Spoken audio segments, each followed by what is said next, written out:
Welcome to the Darrell McClain Show. I'm your host, Darrell McClain, and let's get into our episode.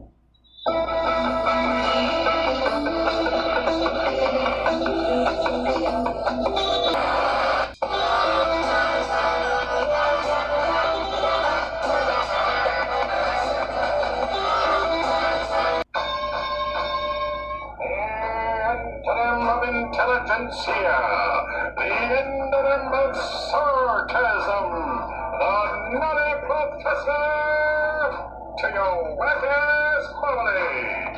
It's T-Bone from T-Bone and Chick Brew in the morning. Now available in podcast format. Simply search for the T-Bone and Chick Brew podcast, available wherever fine podcasts are sold. Welcome to the Darrell McClain Show. I'm your host, Darrell McClain. Independent media that won't reinforce tribalism. We have one planet. And nobody is leaving, so let us reason together. I have the great pleasure of being able to speak to you today from the great Commonwealth of Virginia, beautifully sitting in the mountain area in Buena Vista in Lexington, Virginia right now. The quote of the day will be coming from Zora Neale Hurston. If you are silent about your pain, they will kill you and say you enjoyed it. Let's get into the episode. Got a lot of different things I want to talk about today, so I'm going to kind of roll through faster than I would normally do. So first, let's go to the paradise of Hawaii, where there's been less. We all know what Citizens United is, and what I would just call the first crack in the wall. So let me start here because this one matters. Hawaii did not just pass a bill. Hawaii rang a bell. Hawaii sent a signal across the country that maybe, just maybe, the people are tired of being governed by bank accounts with logos. Now, let's be precise. Hawaii has not magically overturned Citizens United. The Supreme Court has not suddenly said, my bad, America, we probably should not have turned democracy into a private auction. This is not what happened. What happens is more subtle, more creative, and more interesting, honestly. Hawaii's legislature passed Senate Bill 2471, a bill designed to limit corporate political spending by saying, in essence, corporations are artificial creatures of the state. They exist because the state gives them permission to exist, and if the state grants corporations certain powers, the state can also decide that one of those powers is not the power to spend money influencing elections of Hawaii. This is a legal theory. It's clever. It is bold, and yes, it absolutely is going to be challenged in the courts. And all I want is people to understand this. This one matters, but I want you to kind of say why I believe this matters. Because since the Supreme Court's 2010 Citizens United decision, we've lived in a political world where money is treated exactly like speech, and corporations are treated exactly like a person, and ordinary citizens are treated like background noise. The ruling opened the door for corporations and unions to spend unlimited money independently in elections, not direct donations to candidates, but outside spending money to super PACs, dark money, and the whole shadow machinery. And both parties have benefited from it.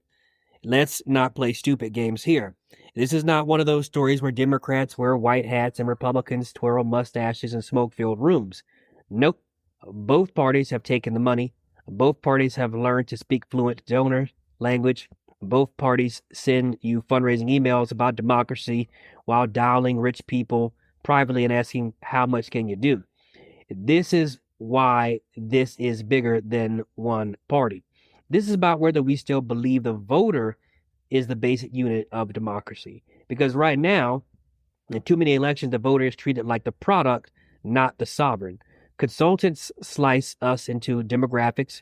Donors purchase messaging. Corporations fund influence campaigns. Dark money groups hide the fingerprints. And then politicians come back to the public after the election and say, thank you so much for participating.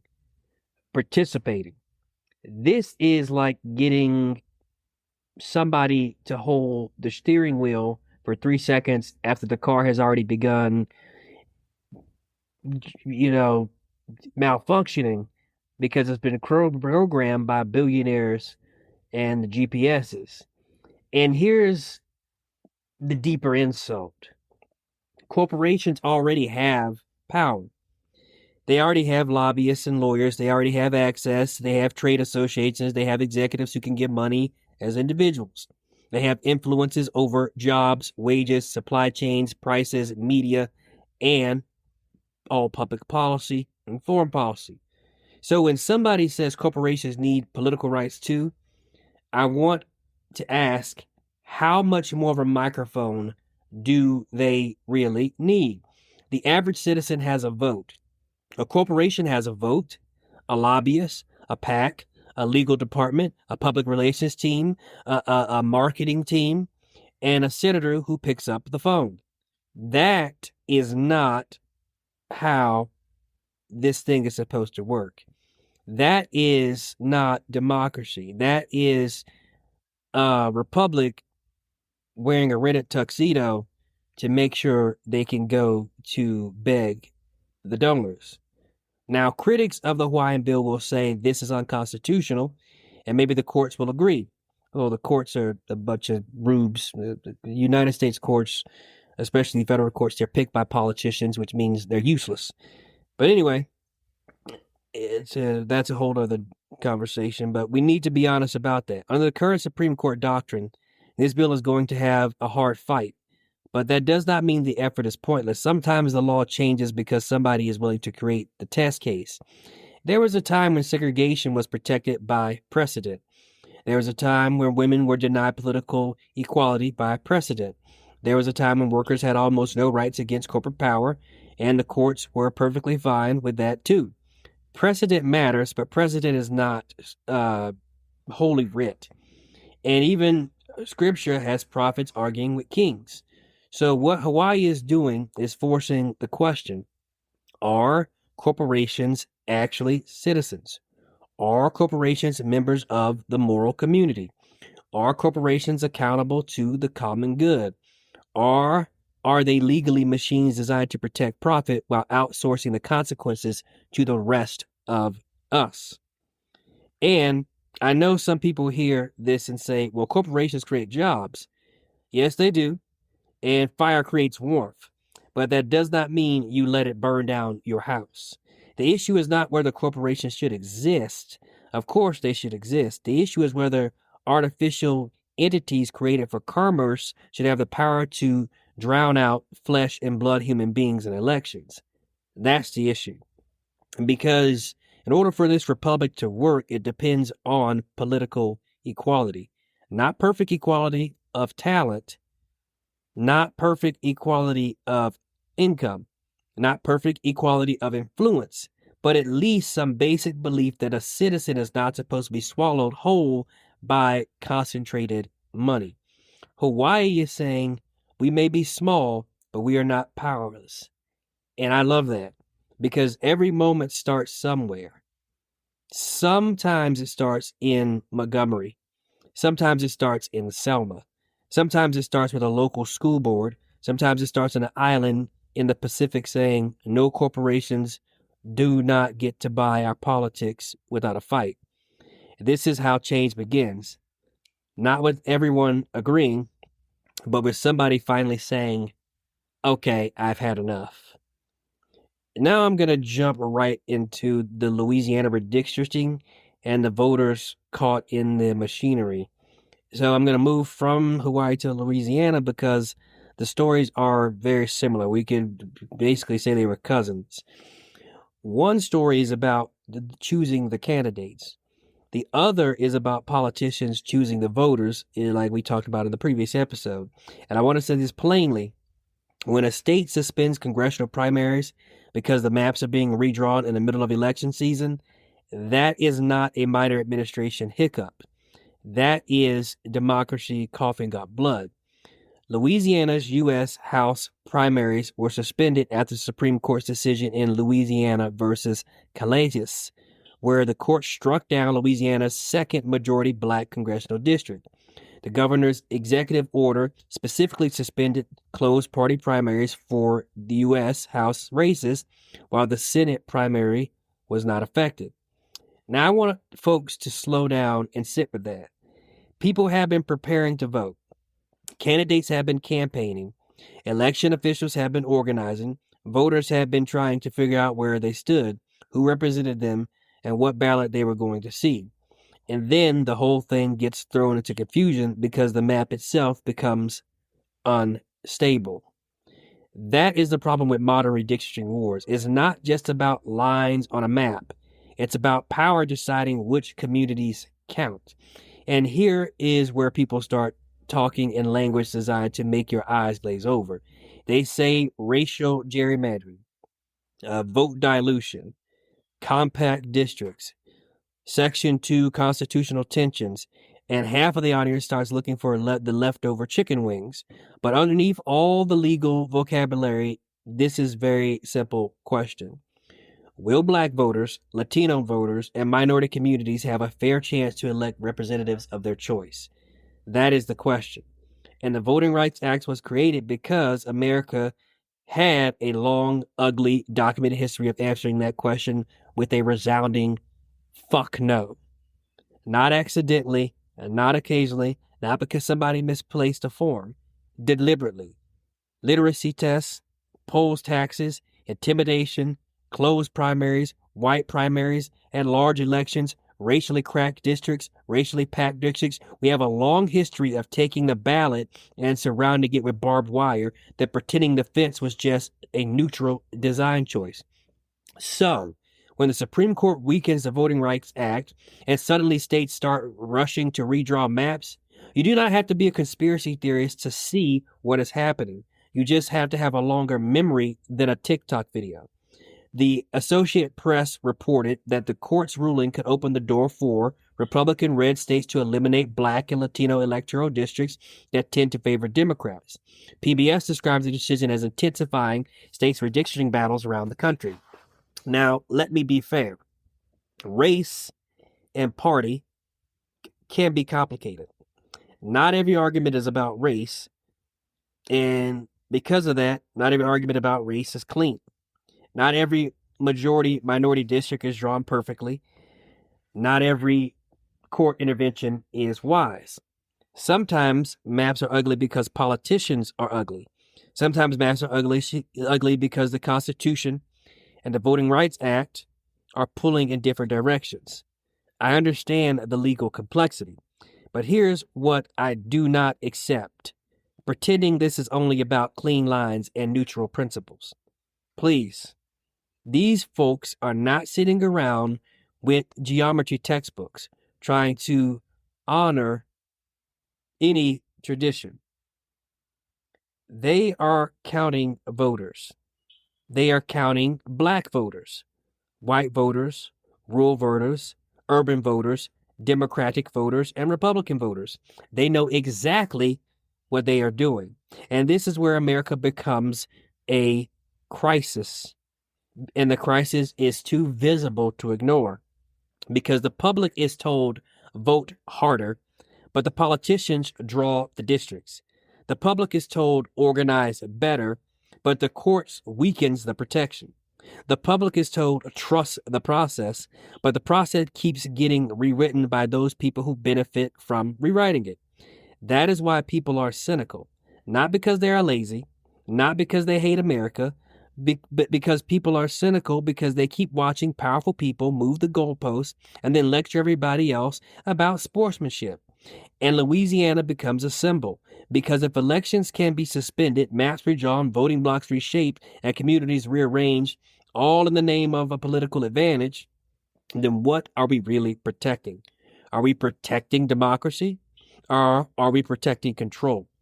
That is the question, because democracy is not just voting day. Democracy is everything that happens before the voting day. It is a map. It is ballot access. It is campaign finance. It is a court doctrine. It is election administration. It is whether people believe the system has room for them. And when people no longer believe that, you get disengagement. You get bitterness. You get conspiracy. You get citizens who say, why even bother? And once a democracy teaches people not to bother it was wounded itself. So Louisiana is not just Louisiana.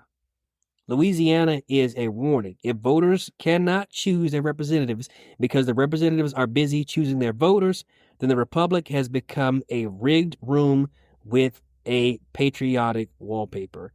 And you can sing the anthem in that room. You can wave your flags in that room. You can quote the founders in that room. But if the people are boxed out, cracked up, packed in, and politically managed like livestock, do not call it freedom. Call it what it is. Power protecting itself. We're going to drop right to Trump, Iran, and the prices that regular people pay. So let's talk about this Trump quote, because this is one of those moments where the mask does not slip. So I only got wind of this because one of my jiu-jitsu brothers posted it online, and I actually could not believe that it was true. So I'm going to play the clip here and then talk about it. With Iran, Mr. President, to what extent are American finances and sanctions motivating you to make a deal? Not even a little bit. The only thing that matters when I'm talking about Iran, they can't have a nuclear weapon. I don't think about Americans' financial situation. I don't think about anybody. I think about one thing. We cannot let Iran have a nuclear weapon. That's all. That's the only thing that matters.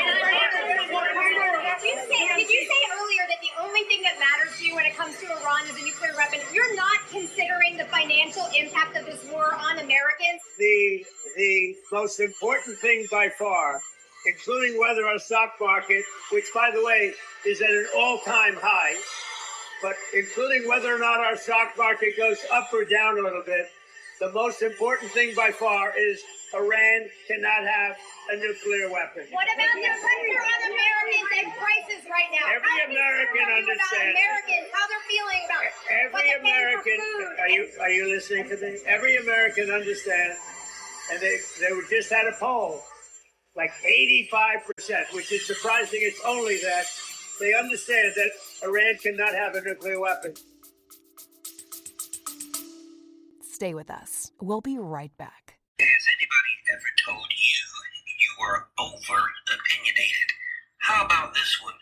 You can talk about everything you like, but don't talk about religion. Don't talk about faith. Don't talk about politics. My name is Jerome McClain, host of Jerome McClain Show, and I want to introduce you to a show called Over Opinionated with my friend from Southwest Virginia, Josh Scott. Josh has always been told he has been over-opinionated. He always tried to hold back these opinions, but he tried to back them up when he had to say something with facts and logic. Since he's grown up in many ways, he had to change a lot of his views and his opinions, as a lot of people should. He's not a millionaire from Fox News or CNN. He's just a hard-working, blue-collar type of guy. Give Josh Scott a shot at Over Opinionated with Josh Scott. You can find him on patreon.com/overopinionated at 679. You can also check him out on Twitter at NRV_guy79. Over Opinionated with Josh Scott. Why, he is this soft-spoken guy telling you the truth. We talk about a lot of serious topics on this show. One very serious topic is women's health. One company that stood out to me was vslay.com, because the owner is very transparent about her own struggles in the women's health department and has great customer service, great deals, and frequent sales. You can check her out, her great customer service, products about women's health, and frequent sales at www.vslay.com. That is www.vslay.com. So first off, do you actually, this is something that I find troubling. There was no real poll that it said 85% of Americans understand that they just have to be poor as long as Iran doesn't give a nuclear weapon. That is a bullshit poll that the president's staff is giving him something that they keep making up, that is obvious that they keep giving him information that they know he wants to hear. And I do find that troubling that they are manipulating the president that way. But anyway, that's another story. But I am going to speak for myself. I do not care. I do not care if anybody has nuclear weapons because that genie is already out of the bag. That ship has already sailed. And most people that have nuclear weapons, including the United States of America, are countries that are immoral, like the United States of America. So one more immoral country having a weapon does not cause me any pause. There are immoral people in this country with weapons that do mass destruction all the time. Every single day when I pick up the news, there's a death here, death there. And when I say death, not death in the natural sense of somebody lived a long life. Some American is murdering some other American for whatever foolishness that Americans kill each other for, because America's an evil, sick nation. And because the world is an evil, sick place. But Americans specifically hate each other way more than they love each other. Americans love one thing, and one thing only: their little tribes that they decide to pick, their little piece of whatever that they allow to be in their group. And they also love the image of themselves being John Wayne, and they're going to take down fascism when they come, and then the government comes. And that's a bunch of crap, because Americans like to pretend there's some frontier and some rugged individualists, but Democrats will sell this whole place out for power. And let me break the news to you: Republicans will sell this whole place out for power as well, because Democrats hate Republicans and Republicans hate Democrats, and they hate each other so much that the only thing they actually love are their guns. And they will sacrifice their children on the altar of their guns. They'll sacrifice their churches on the altar of their guns. They'll sacrifice you on the altar of their guns. They'll sacrifice their political opponents on the altar of their guns. And they'll sacrifice their political allies on the altar of their guns, because they're obsessed with some fantasy that if the government decided to come and take their stuff away, that them and their 42 friends that they have are going to do anything. They are stupid. Because you know who had a lot of guns? I don't know. Iraq. And it took about 45 minutes. Because we had something called missiles. If 1 million of you and your friends started organizing anywhere, the government would blow you all to smithereens. And if they didn't blow you all to smithereens with weapons you have that I knew existed would curl your hair, they would send some very eager people with military uniforms on who have nothing better to do than to kill people. And that's all they are trained to do, is to put warheads on foreheads. I'm telling you, from somebody who was trained by the world's greatest United States Navy. Now let's talk about this Trump quote, because it's one of those moments where, like I said, the mask did not just come off. The mask takes a massive coffee break. Asked how much Americans' financial situations motivated him in negotiations over Iran, you heard what he said. Not even a little bit. He framed preventing Iran from obtaining a nuclear weapon as the only thing that mattered. CBS, Reuters both reported the remarks. The clip that I played was coming out of the Associated Press.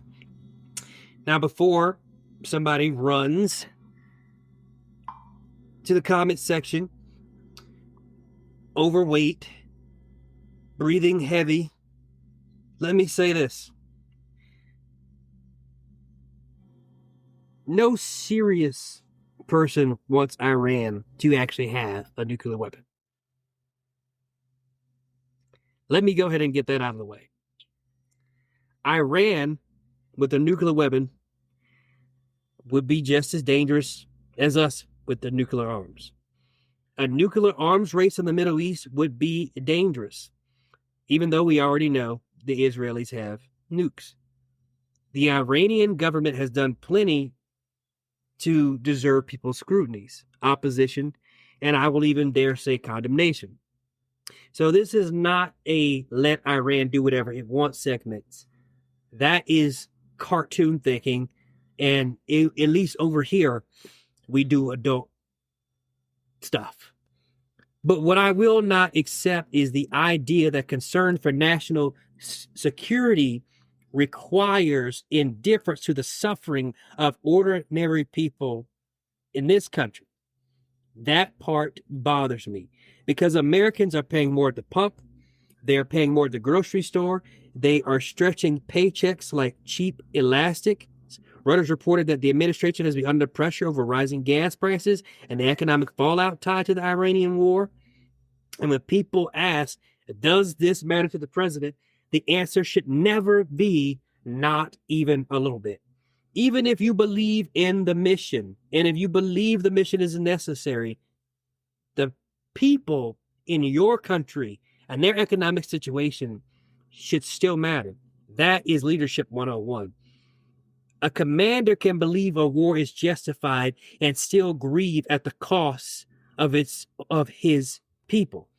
A president can say we cannot allow Iran to have a nuclear weapon and also say, I know this is hurting working families and I am also carrying the burden with them with seriousness. That is what moral leadership sounds like. But when you say you do not think about Americans' financial situation, you are not projecting strength. You are projecting distance. And that is the disease of elite politics. That's the problem with having a president who's a billionaire and who's all his family are billionaires or multimillionaires. They don't give a damn about ordinary people. The people who make decisions in DC, and I'm jumping past Trump with this, almost all of them, when you look them up, they're multimillionaires. They don't give a damn about the general public because the economic situation is so far removed from the everyday American that this is just a game to them. The people who make decisions are rarely the first people to feel the consequences of the decisions. The wealthy do not experience inflation the way working people do. They do not experience gas prices the way a single mother commuting 35 minutes to work does. They do not experience grocery prices the way a retired man on a fixed income does. They do not experience a war the way a family deployed with a service member does. For the powerful, all of this is nothing more than strategy. For ordinary, everyday people, policy is rent, gas, groceries, medication, anxiety, and mixed sleep. That is why that quote lands so hard.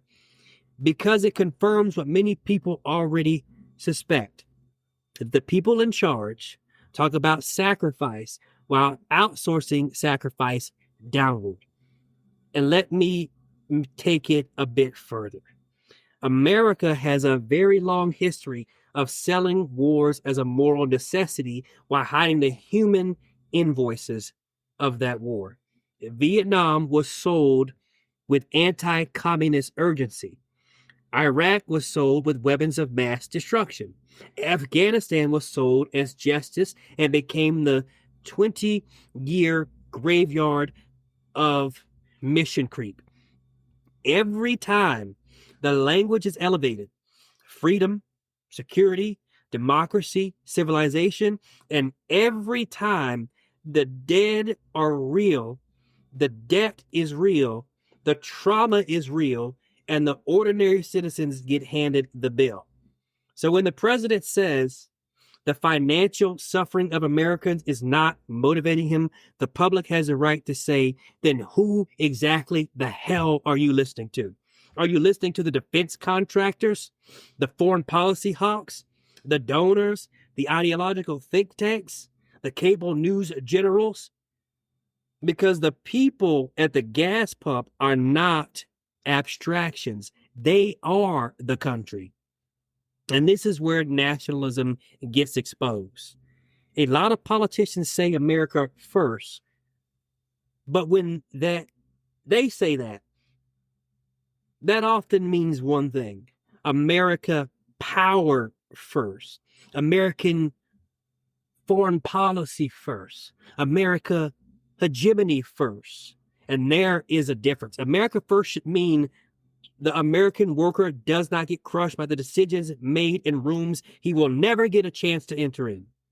America first should mean no war without clear objectives, clear limits, and honest accounting. America first should mean the president remembers the nation is not just a flag, not just a military, not just a market, not just a border, but people, real people, people with kids, people with bills, people with jobs, people who do not have the luxury of treating gasoline as a geopolitical footnote.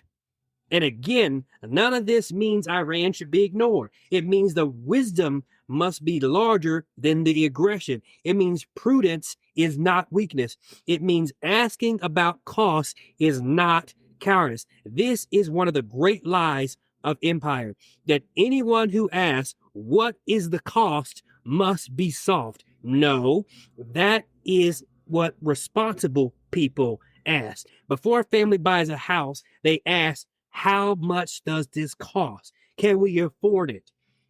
Before a church builds a sanctuary, they ask, what will it cost? So before a nation goes deeper into war, they ought to ask, how are we going to pay for this? What are going to be the cost? Before a nation goes deeper into war, they should always ask those questions. In dollars, in lives, in credibility, in moral authority, in the soul of your nation. Because if your foreign policy requires you to stop thinking about your own people, something has gone terribly, terribly wrong. Be right back with more on the Jerome McClain Show.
Let's turn to how things are going domestically in the U.S. as Trump is at his big meeting in China. So you'll recall yesterday we covered Trump getting asked whether he considers Americans' financial situations when thinking about the Iran war. And he said, no, I don't think about that at all. Well, yesterday, Vice President J.D. Vance got asked about those comments and just straight up was, I don't think he said that at all. Let's take a listen.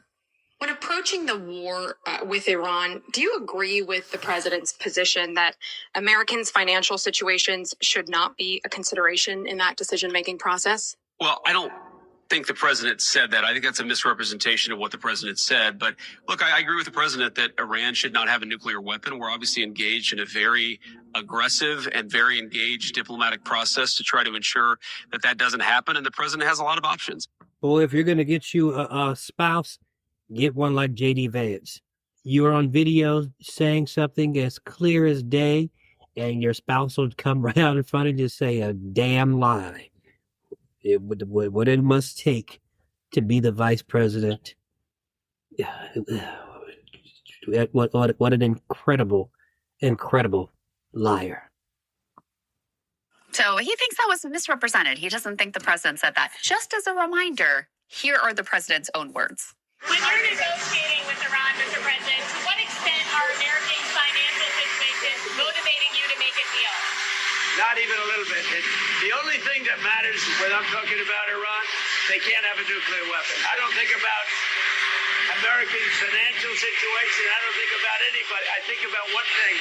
We cannot let Iran have a nuclear weapon. That's all. That's the only thing that motivates. There's the whole quote. Literally, I don't think about Americans' financial situation, Sagar. Yeah. I mean, at a certain point, what do you even do? You just deny that it ever happened, I guess. It took out of context. Not good. Yeah. Not good. And Vance having to just lie about him. I don't think that's what he said. Just shows you what a devastating quote it ultimately was. So let's take a look at Americans' financial situation, shall we? We got another very hot inflation reading. Let's put C3 up on the screen. This was wholesale prices that jumped in April. From the New York Times, they say prices rose at their fastest rate in 4 years. The latest sign that the war with Iran is taking a toll on the U.S. economy. The Producer Price Index, a measure of the cost that businesses pay for goods and services, rose 1.4% in April and was up 6% from a year earlier. You can see the spike there, guys, on that chart, and it's very clear what that is attributable to. That is attributable to a war of choice in Iran that this president decided to start at the urging of Benjamin Netanyahu. That is why these prices are going up. They go on to say the news came one day after the government reported the better-known Consumer Price Index rose 3.8% in April from a year earlier, the fastest pace of inflation in nearly 3 years. Producer Index typically gets less attention than the Consumer Index, but economists watch the measure closely, especially during periods of global disruption, because it gives an early look at how costs are filtering through the supply chain. So these are wholesale prices. This is what businesses will be paying. Do you think that they're going to just absorb those costs and decrease their profit margins? Of course they're not. They're going to pass those costs on to you, and very likely then some in addition, because we hear them on their earnings calls, Sagar. We saw this play out during COVID, where they were bragging to their investors about, hey, because of inflation, we're able to raise our prices above and beyond even what our increase in costs are, which is why corporate profit margins have continued to go up and up and up, no matter what the inflation numbers are doing and whether their actual costs have risen at the same pace. Yeah, exactly. And actually, initially, what they had seen in the last time that this happened from last month, the BLS said that PPI rose only by 0.5% in March, which they said at the time was an encouraging sign that the energy price shock was not setting off a broader inflationary spiral. However, after 2 months, they say that optimism is now called into question. The increase in March was revised up, and April's gain was triple what forecasters had expected. Energy prices jumped by 7.8% in April, after rising 10.1% in March. And the price increases were not limited to energy. Key point. Core producer prices, energy, and other volatile categories were up 4 to 5% from the year before, suggests that the oil price shock, as well as the tariffs, is working through the supply chain. I will just challenge anybody in the world to tell me that a 17% increase in energy is not going to show up in a bill somewhere. I mean, Obviously. Be real. Just take a look at credit card debt, at all of the other consumer, goods that are beginning to price. Honestly, I still don't even think that we began to see really any of it, because right now the increase, it's only been 2 months. It's only at the gas pump and with diesel. There are contracts being booked out 6 months from now. There are hotels that people haven't booked yet for August or for September. There's some guy out there, maybe me, who's supposed to have done a rental car who hasn't done it yet. There are guys like that it's been on his task list from his wife for over 6 months, and he's just going to push it to the end. There's a guy out there, again, maybe me, who is going to be paying probably triple for what he was supposed to have paid if he had just done it whenever he was told. But that is one of those which is just going to continue to ripple out, I think, through the economy, where there's sticker shock at these things is just so crazy. I was just talking to my parents because they flew back from India, and they're saying, if you want to avoid the Middle East, like right now, the going rate for an economy seat is literally what people were paying for business like a year ago. Again, if you want to take the risk of, getting shot by a drone on your approach to Dubai International Airport. That's the reality of just like basic international travel, plus jet fuel, grocery price. I just think really it has not even begun to show up. Let's get forward to C6, just to show you the level of stress that the American consumer is already under. So this is credit card delinquencies. 90 days plus delinquent. The numbers here have skyrocketed. And this is not just Iran war and gas prices. This has been for the past 2 years. Those numbers have been going up and up and up. And you can see mortgage delinquencies there at the bottom, 90 plus days delinquent. Those are edging up as well. These are dire warnings and signs that the American consumer is tapped out. This means they are using credit cards to sustain their lifestyle, perhaps even just sustain their ability to pay bills at the end of the month. And they are running out of runway because now they're not able to even pay those credit card minimums at the end of the month. So this is a very poor sign for the U.S. economy, in spite of, was it Kevin Hassett that went on and was bragging about credit card spending's up, as if that was somehow a good thing. Again, it's a good thing, I guess, if you are one of those credit card issuers, but for ordinary people, this is obviously a disaster and shows just how stretched people are and the ends they're having to resort to in order just to keep it together. So while unemployment continues to be relatively low, we did the last hiring report was relatively good. It was over 100,000 jobs that were added.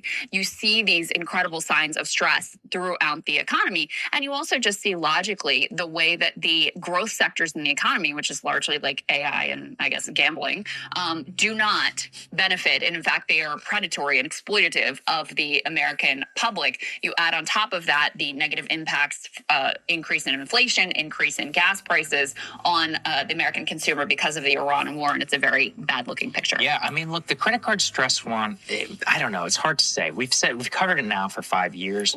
It's one of those where I think a lot of people often have a modal outcome of 2008, one big moment. I don't really think that that's what's happening here. I think what's happened is what's reflecting in our politics and in the general happiness and feeling levels. It just gets worse every year. It's nobody's breaking. There's no great kumbaya moment where everyone's like, oh, it's all fake, this entire thing, because that's very cathartic. And instead, it's just year after year after year. It gets more expensive. The house price goes up. The mortgage rate. It's like this slow grinding, thing that where you can just look back over the period of your life and say, oh, wow.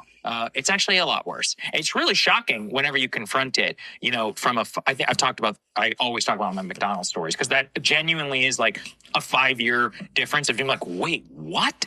And I'm sure everybody has felt that at some point. Coffee. I know you're not a coffee person. I buy specialty coffee. The price increase is so insane. It's up 100%. Literally 100%. I was looking at my old orders for what we would pay with the stuff that we drink here in the studio compared to what it was. I was like, I can't believe this. Now, granted, it's already specialty or whatever, but then I looked at the wholesale price and I was like, oh, so this is actually reflective of the whole market. But the thing is if you experience it daily, then the 5% or whatever cumulative inflation year over year, you get conditioned slightly to it. But it's only when you look back at the long increase of 21, 22% that you're like, wow, I really have materially become way worse off in terms of what I'm spending. Yeah. One more thing here. C5 that was flying around yesterday. Chicago Board of Trade wheat and KC wheat futures climbed by their daily trading limits on Tuesday after the U.S. Department of Agriculture projected the nation's harvest will drop to the lowest level since 1972. Now, I think a lot of people saw this and assumed this was because of the Iran war. Those effects from the Iran war, those are the ones that we're still waiting on. That will come in the next harvest, okay? When fertilizer was so expensive that we're already having farmer bankruptcies have been accelerating. We're already having farmers saying we can't afford to fully plant our crop.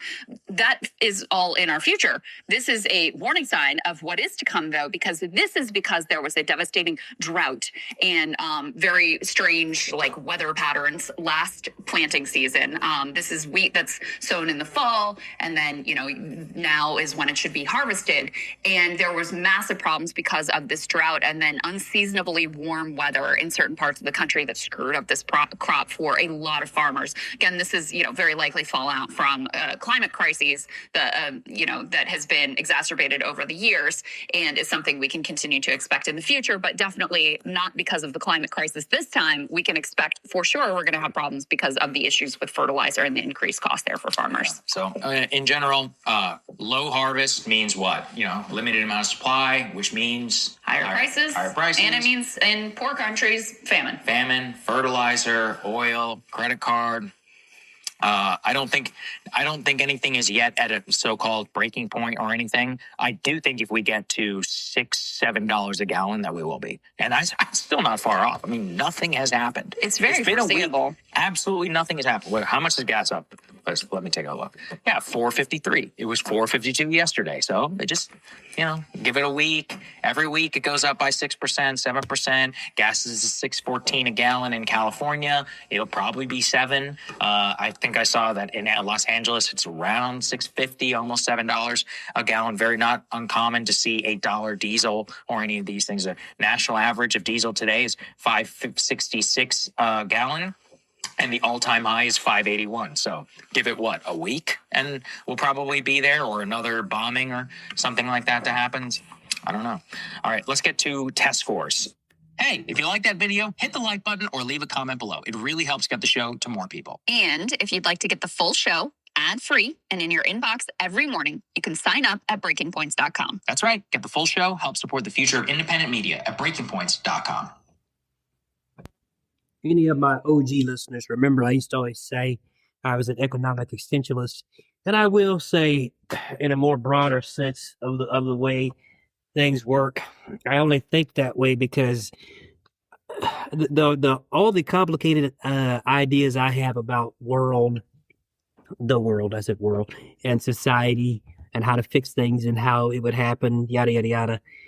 Most of them I know are so complicated in the way I look at history.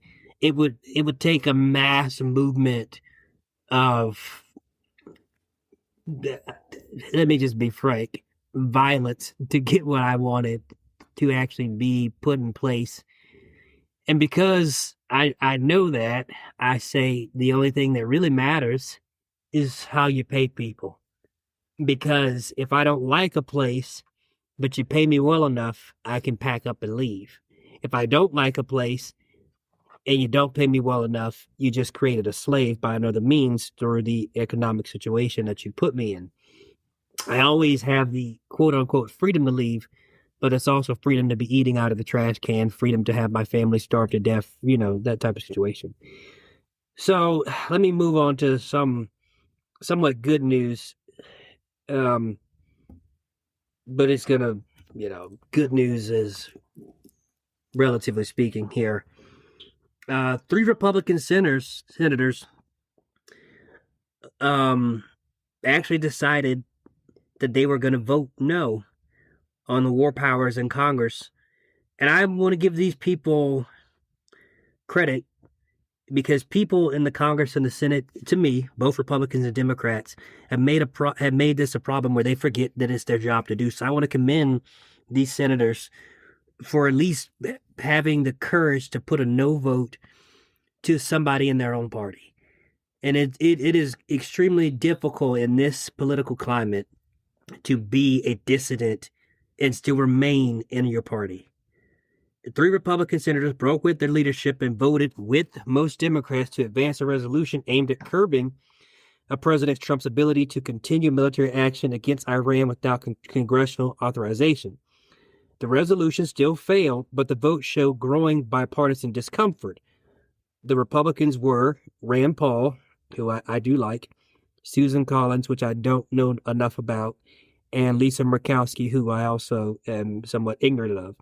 Democrat John Fetterman sided with the Republicans. I can't stand John Fetterman against it, but now I know that Senate sounds like inside baseball, but war powers resolutions are a procedural vote, Senate tally, and congressional authorization. People hear that and they think, wake me up when the snacks arrive, but that is not boring. That is a constitutional dynamite because the Constitution does not give one man the power to drag the nation into an open-ended war whenever he feels like it. Congress has the power to declare war.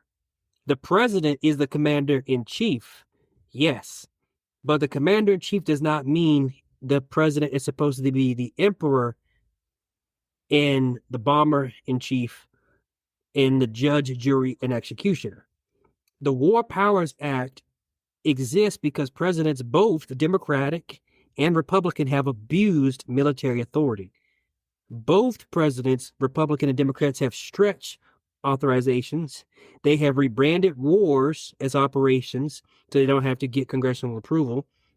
They have called bombings limited strikes, and they have called deployments adversary missions. They have discovered every linguistic trick in the English language except the word accountability.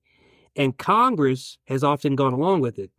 And that's the shameful part. Congress loves to fund wars, praise troops, stand at memorials, and issue solemn statements.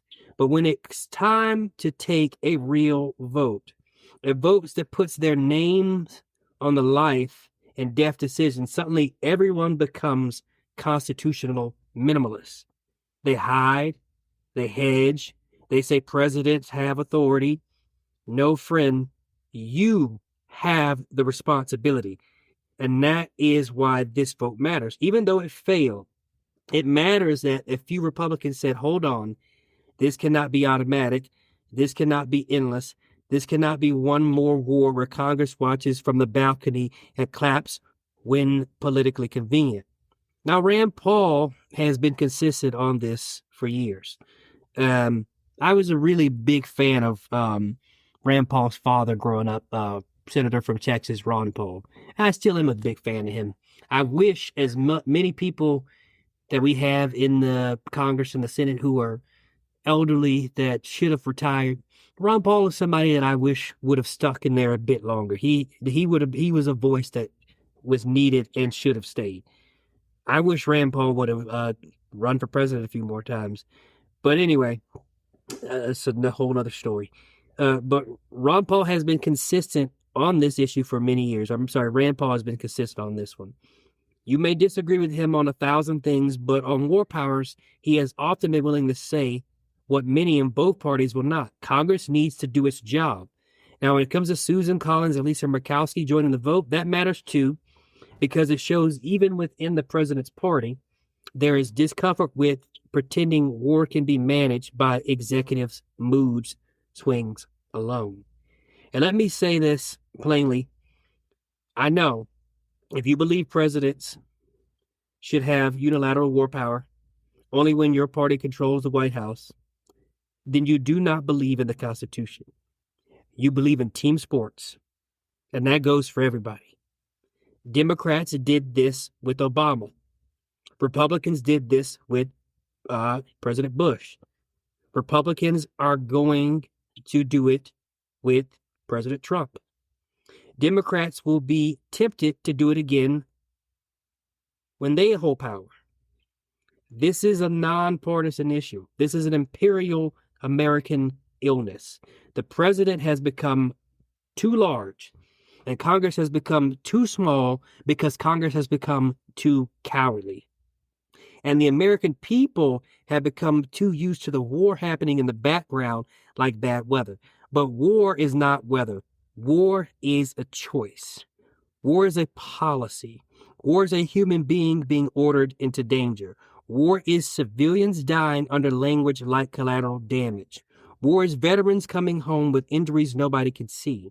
War is debt transferred to children not yet born. War is a moral injury wrapped in patriotic ribbon. So when senators vote on war powers, they are not just voting on procedure. They are voting on whether the republic still has a spine. And I know people will say, but Iran is dangerous. Sure, whatever. Everybody everywhere in the world is dangerous.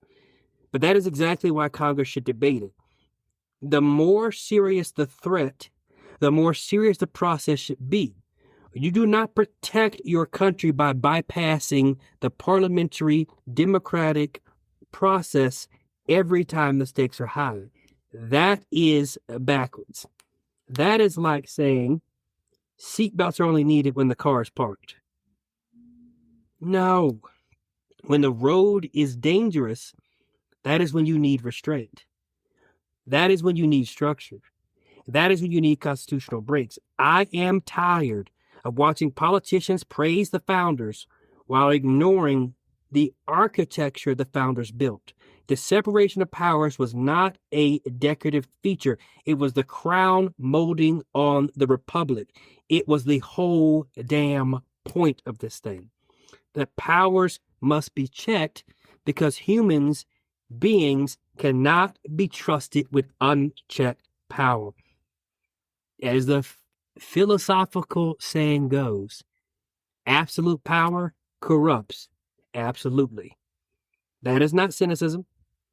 That is biblical anthropology. A constitution without wisdom shaking hands? No. So yes, the resolution failed, but the crack in the wall matters because every empire demands silence. Every endless war depends on Congress looking the other way. Every executive overreach depends on the legislators deciding their careers matter more than their oath. And when even a few people say no, we need authorization, that is not weakness. That is the republic trying to remember its own name, and that's a good thing. Now let's talk about this thing that ticked me off this morning. We get about to close this thing off here in a bit. And this is about the Agriculture Secretary Brooke Rollins in this Snap story, because this is where politics put on a church hat and starts quoting the Bible badly. So Rollins celebrated that millions of people have been kicked off of SNAP, the food assistance program many call food stamps. The Associated Press fact-checked the larger claim and found SNAP participation dropped by nearly 4.3 million people from January 2025 till January 2026, using preliminary USDA data. But experts said the main driver was not some massive fraud cleanup or miracle economy. It was policy changes that made the program harder to access. And this is where I need people to hear me clearly. There is nothing wrong with going to work. Work is where people get dignity in themselves. Work is where people get structure, purpose, responsibility, rhythm. Scripture honors work. There's a verse in the Bible that I'm pretty sure people have heard over and over again. The hands that shall not work, neither should they eat. Proverbs warns against sloth. The Bible is not romantic about laziness. But the Bible also thunders against cruelty, and too many politicians know one verse about work and forget the entire prophetic tradition about justice. They remember work but forget feed the hungry. They remember responsibility but forget do not impress the poor. They remember dignity but forget mercy. That's not theology. That is a political talking point, and that's it. The Associated Press reported that fraud, disqualification, and snaps were less than 1% of total participation in the latest available data. So when politicians imply millions were moved off because they were cheating, the numbers do not support the moral panic that they are living out of. Now, should fraud be addressed? Of course, but let's address it at the White House first before we address the small person. Then maybe you may get me on board. Every public program should have integrity. I don't want to say fraud in SNAP or Medicare, defense contractors, PP loans, tax filings, or corporate subsidies. But isn't it interesting how the language changes depending on who is receiving the money? When the poor get help, it's dependency. When corporations get subsidies, it's economic development. When working families need food, it's fraud. When defense contractors run over a budget, it's national security. When a mother needs groceries, she needs more paperwork. When a billionaire needs a tax cut, he needs an incentive. Come on now. At least insult us creatively. The Congressional Budget Office estimated that the 2025 law cut SNAP by roughly $186 billion over 10 years. And policy groups have warned that expanded work requirements and eligibility changes will push millions off of assistance. And here's the cruel trick. When you make the program harder to access, you know people are going to fall off. And that does not mean they no longer need help. It means they missed a form. It means they could not get through on the phone. It means that they work unstable hours. It means they live in a rural area. It means that they are caring for somebody. It means that they are sick, confused, ashamed, overwhelmed, or just exhausted. Bureaucracy can starve people without ever looking them in the eye. That is why I reject this celebratory tone. You don't brag about people losing food assistance unless you know they are better off. If a person leaves SNAPs because they got a better job, praise the God. But if a person leaves SNAP because the wages rose and rent went down and the groceries became affordable, wonderful. If a person leaves SNAP because they are thriving, oh, let us all celebrate. But if they leave because the state built a maze around the breadbasket, that is not dignity. That is abandonment. And it's disgusting. And the phrase dignity at work becomes wicked when it's used to deny the dignity of people having something to eat. Because food is not a luxury. Food is not a moral trophy. Food is not something children should lose because adults want to applaud for themselves at press conferences. And let me say something as a pastor. Pastor hat goes on here. The Bible never commands us to investigate the hungry before feeding them with the same enthusiasm politicians investigate poor people.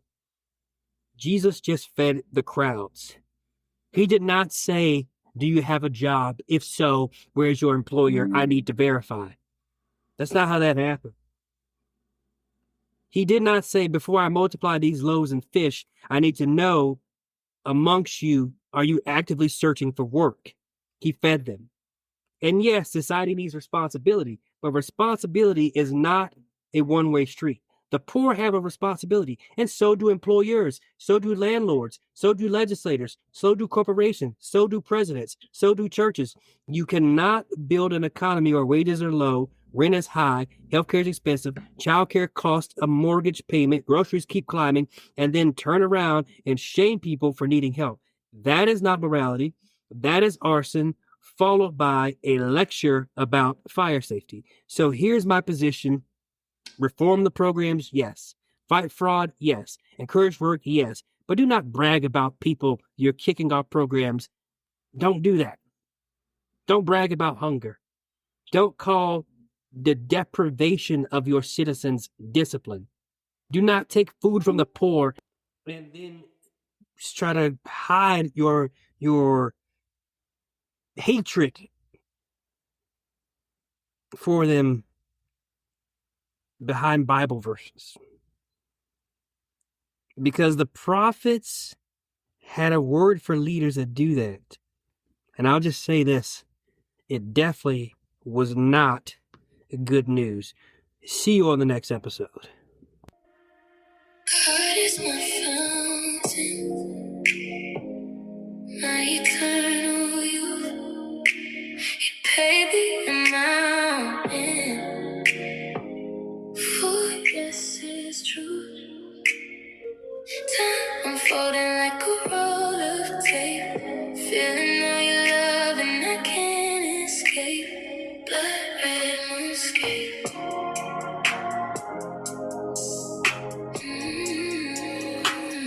Blood red moonscape. I was wandering through the silence in my mind, chasing shadows, trying to leave myself behind. Every question echoing without a sound. Then your mercy came and turned it all around. I was thirsty, drinking from an empty well, trying hard just to save myself from hell. But your voice cut through the noise I made. Call my name and every fear began to fade. Blood red moonscape. Even when my heart don't understand, you still hold me in your hand. God is my fountain, pouring out grace, washing my doubt and my hidden shame. He wrote my story, knew every truth, still call me worthy, still call me you. God is my fountain, endless and deep, catching my tears when I can't even weep. In every break and in every escape, I see your love in the blood red moonscape. There were nights I didn't wanna feel your light, cause it showed me every wrong and every right. Part of me was running far away from you, part of me was reaching just to make it through. I was torn between the truth and what I feel. Didn't know if any of this love was real, but you stayed when I was pulling far away. Never left me in the choices that I made. Even when I push against your plan, you don't let go of who I am. God is my fountain, pouring out grace, washing my doubt and my hidden shame. He wrote my story, knew every truth, still call me worthy, still call me you. God is my fountain, endless and deep, catching my tears when I can't even weep. In every break and in every escape, I see your love in the blood red moonscape. If I run, you're still there. If I fall, you still care. If I question everything I know, you don't change. You stay true through the anger, through the pain, through the loss I can't explain. You're the river I can't outrun. You're the fire, you're the sky. It's true. Even in doubt, I'm still held by you. Time keeps unfolding, but you stay the same. Writing redemption over my pain. God is my fountain, calling my name. Even more wrestling brings you praise. In every shadow and every escape, I see your love in the blood red moonscape. But your light don't fade. Even in darkness, I'm still remade. God is my fountain, forever my fountain. Thank you for listening to today's episode. Of course, if you want to support the show, you can do so by going to www.patreon.com and getting a membership for as little as $3 a month. Again, that's www.patreon.com/The Jerome McClain Show.